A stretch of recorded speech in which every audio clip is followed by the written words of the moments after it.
boy, my throat is very sore right now because I was just narrating my short story that I wrote for my English class, which just ended. I ended my creative writing class like on Sunday. So yeah, the rest of my summer is pretty chill. But I wrote this short story for like one of our fiction projects. I'm really happy that it turned out. It's called Dread Oak.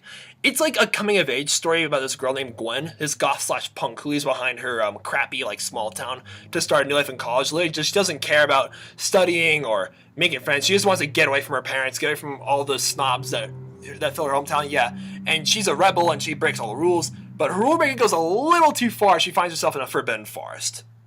So yeah, I'm really happy with how it's turned out, guys. And for those of you who watched my channel for a while now, you probably know I changed my major to English, and I want to pursue my lifelong plan of making comic books. So yeah, I'm playing like a whole like comic universe one day, and I'm really considering incorporating our main character Gwen into all this. So yeah, I hope you guys like it. I'll catch you guys later. Have a nice night, guys.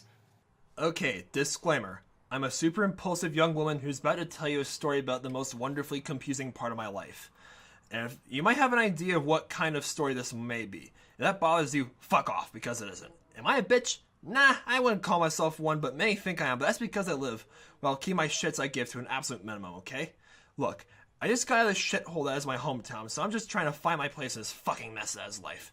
And if my place is being the main character of some bullshit story for some nerdy pink-haired loser's English project, so be it. Anyway, my name is Gwen. See? I gave a normal introduction. I wake up on the 5th Saturday after moving into Gorsman University, after yet another Friday night of smoking my weight in cigarettes and cycling around my campus my speakers cranking the MCR up to 11. Once again, my roommate Hilda is giving me the look of death for waking up at 2 in the afternoon again. Is that a bad habit? Maybe it is, maybe it isn't. Either way, I don't give a shit. She constantly gives everyone that stupid look, and she has no friends like me, so who is she to judge me for my life choices? Who's anyone to judge me for anything? If high school didn't teach you that everyone is just as full of shit as you are, you probably missed out on one of the most important lessons of your pathetic, meaningless life. What's the matter with you? I ask her. Nothing. You're sleep talking about some guy again. Oh, let me guess. I was sleep moaning about Gary and Blake again. No, but I still am trying to get over that you took both our dicks at the same time literally the night we moved in. She responds while turning towards the wall. You made me wait in the lobby for 3 hours because of that? Grow the fuck up, I sneered at her. I'm getting something to eat. Try not to blow anyone on your way there, I hear her say as I leave the room. I step outside and take in the partly cloudy day and the cool early October breeze while lighting up a cigarette. I head over to the dining hall. What was I planning for a day? More rule breaking, of course. It's wild how being told not to do something makes you want to do it even more. Like when you're a kid and your parents tell you not to watch cartoons like Family Guy or South Park because it's full of violence and profanity. Well, as Carmen would say, how'd you like to suck my balls, Mom and Dad? I'll just watch it when you're away buying groceries to feed my ass. And at the same time, it's crazy how being bugged to do something makes you want to do it even less. Seriously, if I get another text from my dad to study for my midterm, I'm gonna lose my shit. I enter the dining hall, and my heart skips a beat. Swiping everyone in is that Blake I mentioned earlier. When the hell did he start working at the dining hall, I think to myself. Literally 2 days after he shoved his dick in my mouth, I found out that the cheating twat already had a girlfriend that he had been dating since his junior year of high school. I don't get relationships anymore. Everyone nowadays is so unloyal. Seriously, this is why I don't fuck with boyfriends. Or virgins. The guy can't look me in the face. Just swiping me in an asshole. I have a good one, he says without even looking at me. While waiting for fucking ages at a noodle bar, I'm thinking about my destination for the afternoon, the Dread Oak Forest. It's illegal for the public to access, but God knows why, since there's literally no fence or police officers around any part of its perimeter to stop anyone from going into it. The forest is shrouded in so many urban legends and mysteries. It seemingly came out of nowhere a few decades ago, but in a wide open field that's now a forest full of dark trees. Botanists and environmentalists were sent to find out why the forest suddenly appeared, and after that one expedition, it's been illegal for the public to check out ever since, and the authorities never even bothered to give an explanation. Again, the more you're told not to do something, the more you want to do it. Every time I think about the forest, I think about the Pandora's box, that classic Greek tale where the lady is given a box by the gods, but is told never open it for whatever reason. Eventually her curiosity got the best of her, and the box was opened. Go figure. She opened the box because she's done the gods' authoritarian bullshit. So maybe she didn't do it to fix her burning desire. She didn't stick a middle finger at the gods. It's their fucking fault that they never gave an explanation to her about why she even got that shit in the first place. I sat down and eat my fatty Asian noodles smothered in teriyaki sauce. I eat fast because I need to get to these damn woods ASAP. Who knows? Maybe there's other kids my age there right now with the same idea that I have. Seriously, I need to find more rebels than those who see through society's bullshit and stand for what they believe in. I was the only one like that in my hometown called Swallowfall, where the rest of the fucking shitfest is all snobs and pretentious kids, rich kids, who bury themselves with homework every night just to please their brutal parents. And right now, I'm sitting at a table against the wall in a dining hall, all by myself because everyone else is here sitting at the different tables being spaced out already for their exams to improve their chance of getting jobs that consist of just blending into the rest of this bloody establishment. A true rebel stands up for what's right, not against it. I didn't punch this one asshole into high school with named Jared just because it was fun and against the rules. I punched him because he was taunting his kid named Donnie, who needed crutches at the time, by taking away his crutches thinking it was cool to laugh at him for needing them. And yet, I wound up getting the detention because Jared somehow was a victim, but it was worth it. Every time you actually get in trouble, a message is sent that the system is rigged, and the fact that one of their stupid rules is possible to be broken means things need to change. I finished my bowl of noodles and go off on my quest. I should keep be the first person my age to go to this forest. Maybe there's other young punks there right now. As you probably can tell, I really didn't have a friend group growing up, but this could now be my chance to meet someone to fix that. The forest honestly isn't that hard to find. Hell, the only thing that stands between it and Goresman is a neighborhood of decent-looking suburban houses. Going to show it's like the local authorities are begging its citizens to break the laws just so the dipshit cops have something to do. And so prisons can make more money off of all the people that break stupid non-violent crimes, like going to a fucking forest. I chose to go to the suburbs. Anywhere else is way too close to the rest of the city or would just leave me out in the open. I stand right in front of a bunch of houses that are between me and the woods. It looks like the only way I can get into the forest is to do some fence hopping. And the sooner I get it done, the better. Last thing I need is one of the neighbors to spot me trespassing in someone's house and calling 911. The white picket fence is a little taller than me, so nothing I can't handle. I grab a hold of the top, swing my legs over the fence, and land in the yard. The soft green grass cushions my fall, and I stand up to cross through this backyard complete with a rusty old swing set and a patio. I'm about to climb over the fence until I hear a grisly hold, "Hey! What are you doing?" This angry old bald guy wearing khaki pants and a button-down blue shirt with a cane shouts, "Don't make me call the cops!" I don't even answer him. I jump over the fence like a fucking spider monkey and run into the woods. "Oh, never mind. Have fun getting cursed, kid." Cursed? The hell is that supposed to mean? But it doesn't matter. I'm too busy sprinting past all the dark gray trees, sprinting out of anyone's sight. I feel like I'm in Snow White, that scene where she's running around the trees with all the scary faces with the freaky music playing. Scared the shit out of me when I was a kid. Although the trees don't have spooky faces, something really doesn't feel right about this place. Despite that, I keep running and running until my lungs have not a spit of oxygen in them to fuel me from going further. I can't help but fall on my knees. My body is shaking with an unnatural shiver. Like when you drink too much booze and your liver says, "Fuck it, I quit."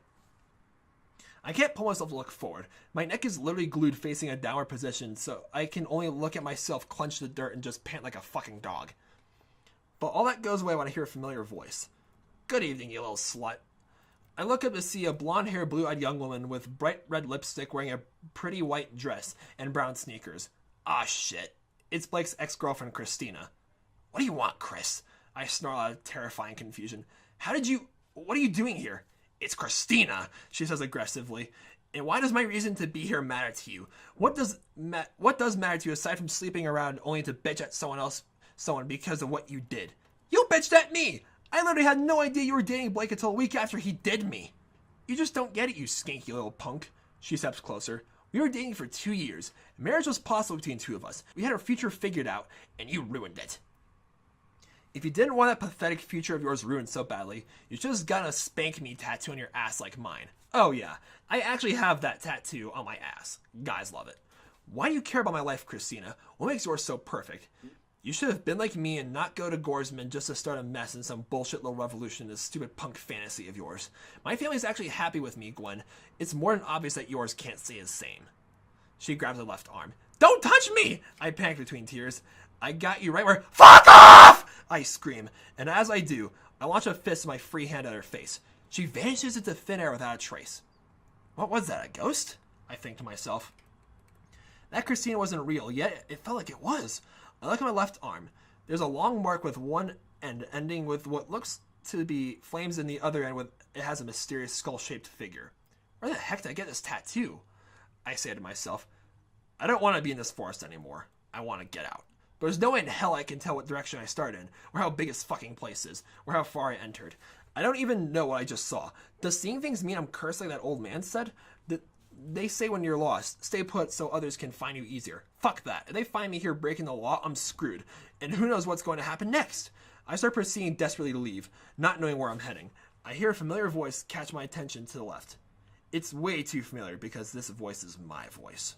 I hide behind one of the trees and see straight ahead, a good 20 feet away. I see me, like an exact clone of me or some shit, without my purple highlights, just my natural brunette hair. This other Gwen is standing face to face with my ex-boyfriend Jonathan. The only legit boyfriend I ever had. I lost my virginity to some sophomore year scumbag when I was 13 for a pack of Skittles and a soda. Oh, the rumors that spread about me afterwards. Between that and when Jonathan and I started dating, I slept with 10 other guys in that time span. I wanted a boyfriend. I wanted somebody who just show me what love feels like. I thought I loved him when he took me out and gave me a really sweet and genuine kiss for the first time. Our relationship was only for a month or two. He seemed like the only guy who actually valued me for me and didn't just want to bone me. We honestly had a great time together. Everything with him felt so cute and sweet, but I was too blinded by all his bullshit. The longer we were together, the more I saw the ugly truth about him being a drug addict and an emo. And honestly, he's a reason why I don't see myself getting to another serious relationship anymore. Part of me doesn't want to watch this, but I'm listening to the other part of me saying that I need to stay and watch. As agonizing as it is, I need to see what's going to unfold, because Jonathan is holding a meth pipe. Jonathan, where'd you get that? Other me asks him. I know what you did with Aaron, he sneers. What are you talking about? Why you... Don't fucking lie to me. Aaron was a one-night stand and it happened months before we started dating. Other me shouts between tears. John, you're high. Why didn't you tell me you were into that shit? What am I to you? He asked me with his demonic smile. My boyfriend. Someone who's meant so much to me and has shown me things no other guy ever has. He then starts to strike Other me in the face. You never loved me, he says before Other me tries to hit him back, which leads to Other me getting beaten up more, to the point where she's on the ground with a black eye. Because all you are is just a fucking pair of tits. You always have and always will. Other me looks at me with fear, with tears surfing down her face. Then she and Jonathan vanish to a cloud of orange dust. Tears are surfing down my face too. It feels so real because it was. That was how I broke up with Jonathan. Literally word for word and action by fucking action. Only it actually happened in his house instead of the woods. This place gave me a vision of something I did a while ago, but why? Why is it doing this? Who is behind all this? So many questions, so few answers.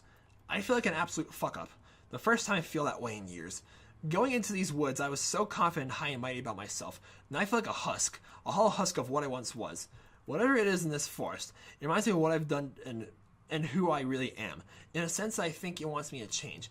I can't stop thinking about my parents, who did so much to get my bratty ass out here and how disappointed they probably are at me. And while I still don't care what others think of me, I start to feel a sense of sadness for those who I've wronged. Like Hilda, the hallmates, and all the guys that boned me over the past few years and want nothing to do with me afterwards.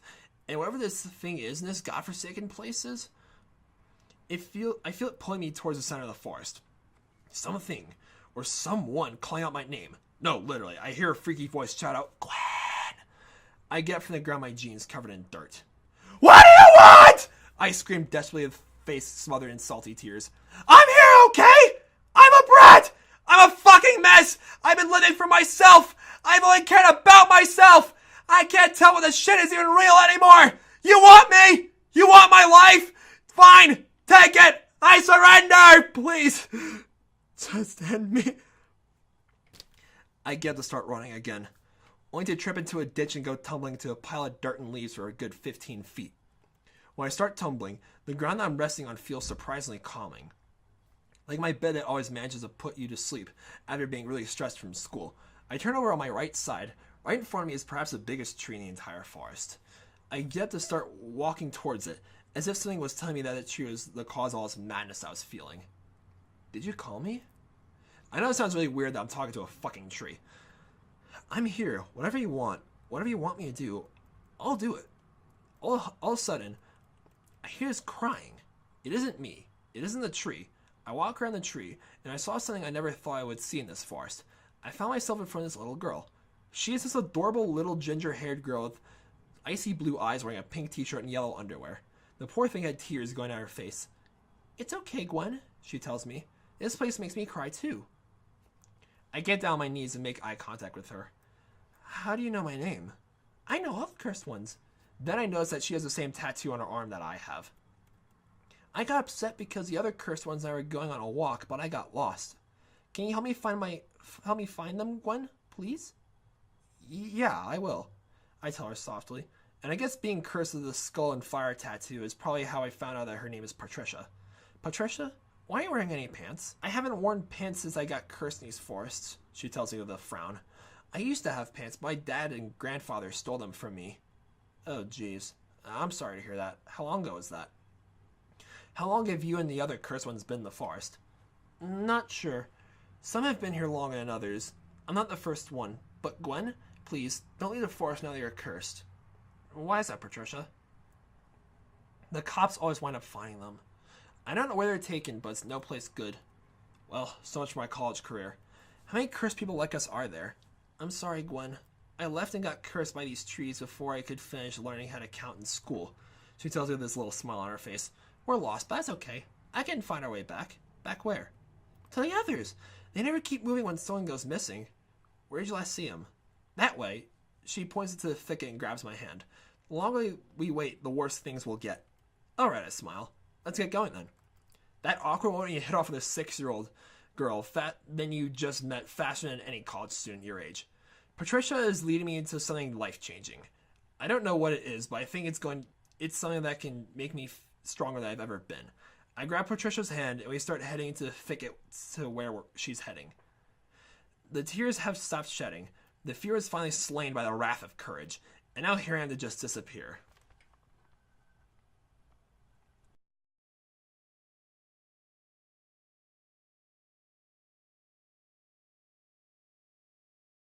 I just disappear.